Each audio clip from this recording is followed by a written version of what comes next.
Сәлеметсіздер ме, оқушылар? Бүгінгі сабақтың тақырыбы екі айнымалысы бар сызықтық емес теңдеулер жүйесі көмегімен мәтінде есептерді шығару.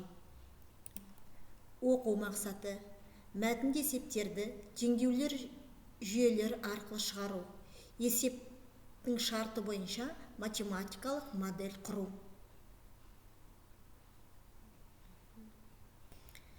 Бағалау критерийлері: мәтінде есептерді шешеді және математикалық моделін құрудың алгоритмін біледі, жұмысқа қатысты мәтінде есептерді шығарады. Жұмысқа берілген есептердің мазмұны: жұмыстың көлемі көрсетілмеуі немесе ізденбеу болмауы, жұмыстың әрқайсының еңбек өнімділігі тұрақты, бірнеше адам немесе бірнеше механизм атқаруы мүмкін.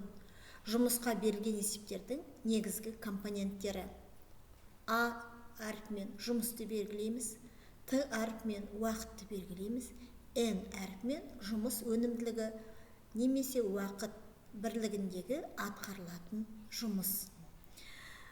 Жұмыс тең болады N көбейтілген Т. Бұдан N-ді табу үшін, жұмыс өнімділігін табу үшін жұмысты уақытқа бөлеміз. Уақытты табу үшін жұмыс өнімділігіне бөлеміз. Енді оқушылар, шешу алгоритміне тоқталайық. А атқарылған барлық жұмыстың көлемін бір деп қабылдаймыз. Әр жұмыстың жеке өнімділігін бір бөлінген Т деп қолданамыз. Мұндағы Т барлық жұмысшының жеке атқарған уақыты. Әрбір жұмысшының жеке жұмыс атқарған уақытындағы барлық жұмыстың бөлігін табамыз. Барлық жұмыс көлемін әр жұмысшының атқарған жұмыстарының қосындысымен теңестіріп, теңдеу құрастырамыз. Егер есеп шартында берілген жұмыстың барлық жұмысшылар бірігіп атқарса. Егер есептің шартындағы жұмсалған уақыттың қатынасы немесе еңбек өнімділігі теңдеу құрудың негізгі болып табылады.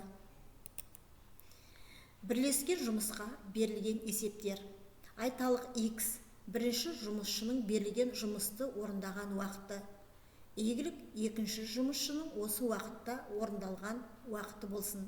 Сонда 1 бөлінген X бірінші жұмысшының еңбек өнімділігі, 1 бөлінген Y екінші жұмысшының еңбек өнімділігі, 1 бөлінген X қосылған 1 бөлінген Y екі жұмысшының бірлескен еңбек өнімділігі.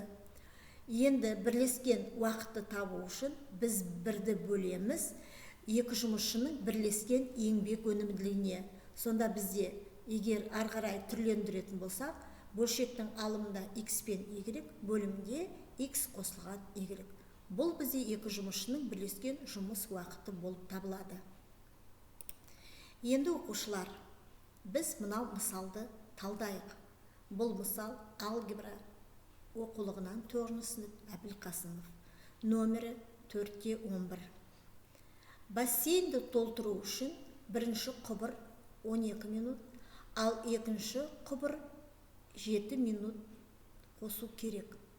Егер екі құбырды бірдей 6 минут қоссақ, онда бассейннің көлемінің 3/2 толады. Тек екінші құбыр арқылы бассейнді толтыру үшін қанша уақыт қажет? Есептің шарты бойынша біз кесте құрамыз. Бірінші, сол жақта шамалар тұр. Ол бізде жұмыс өнімділігі және сол жұмысқа кететін уақыт.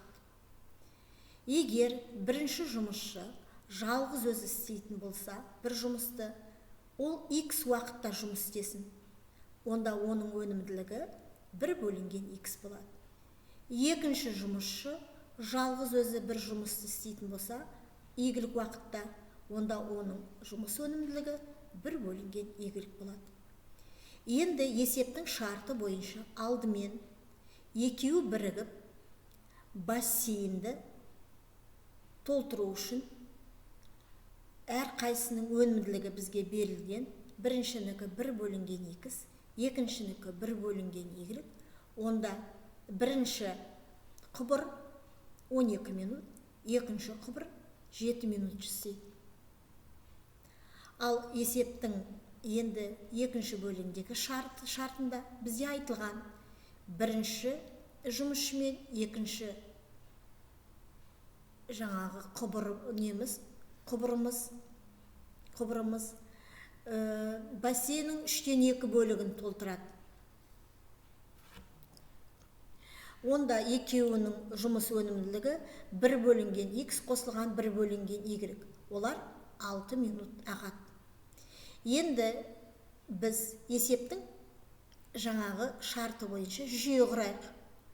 Алдымен бізде бірінші мен екінші құбыр бірігіп істегендегі тұрған кестедегі мәлімет бойынша жүйе құрамыз. 12 көбейтілген 1 бөлінген X қосу 7 көбейтілген 1 бөлінген Y тең болады 1-ге.